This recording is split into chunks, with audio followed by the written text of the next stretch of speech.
Hello guys, today I'm making a prosperity bowl, a simple but powerful way to invite abundance in our home. So the materials needed are egg, rice, cotton, gold coins, ampaw, laurel, and of course, paper bills. I start with a ceramic or glass bowl. Make sure na nahugasan to represent fresh start and to hold clear and positive intentions. I place cotton at the bottom. This is to remind me that abundance should come with peace and comfort. Pinaniniwalaan din na para gumaan ang pagpasok ng bagong taon.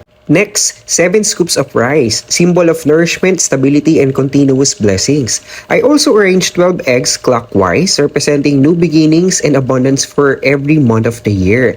Then I also add 12 coins. Gumamit ako dito ng chocolate gold coin and ng 20 pesos na coins. Make sure lang na nahugasan and I place them clockwise to welcome steady cash flow and financial stability. And then I also add laurel leaves. This is for victory, success, and achievement. Actually, it is used since ancient times to attract triumph. Naglagay din ako ng rolled paper bills. Rolling upward, it means money growing and rising. This is for active money energy. At the center, I add an orange. This is for success, good fortune, and positive energy sa bahay.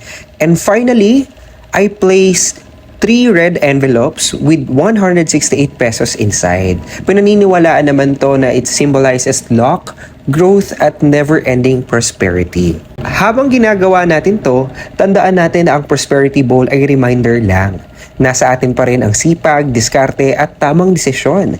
Ang success at swerte, ina-attract natin. Pero pinaninindigan natin sa araw-araw. This year, we show up, we work hard, and we allow abundance to meet our effort. Happy New Year, guys!